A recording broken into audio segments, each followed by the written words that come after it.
would teach you how to think correctly. The largest gap between successful and unsuccessful people in life is the thinking gap. I'm not talking about being smart. I'm not talking about an IQ. I'm talking about how you think, how I think. Successful people think differently than unsuccessful people. Wise thinking leads to right living. Stupid thinking leads to wrong living. If you want to have a fulfilled life, you have to fill your mind correctly. Motivation is like love and happiness. It's a byproduct. When you've actively engaged in doing something, it sneaks up and zaps you when you least expect it. You're more likely to act yourself into feeling than to feel yourself into action.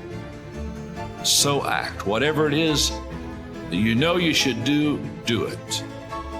In other words, go from hype to habits.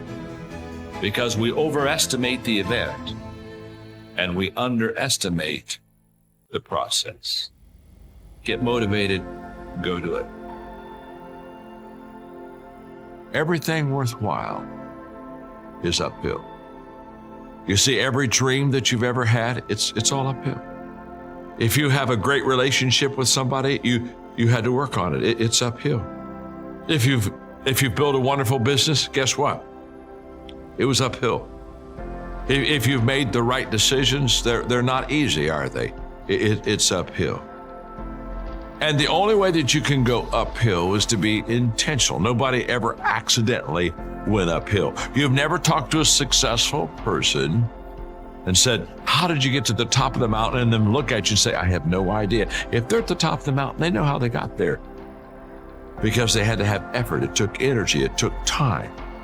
Everything worthwhile is uphill. I want you just to think of the things that you cherish, the things that you value, the things that you want to possess. They're all uphill.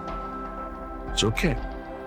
Once I know that's where they are, I'll begin to put forth the effort, the energy, the time to get there. People that are knowledgeable about habits say that it takes 30 days for a habit to become a habit. In other words, you and I can't in 1 or 2 days develop a habit. It takes a long time. In fact, I am prone to think it takes a little longer than 30 days. Now, habits can be good and habits can be bad. And so over a period of time, you can either be developing habits that are going to help you or you can be developing habits that are going to hurt you. People that grow develop habits that help them. The great value of a good habit is you don't have to think about it. That's why it's a habit.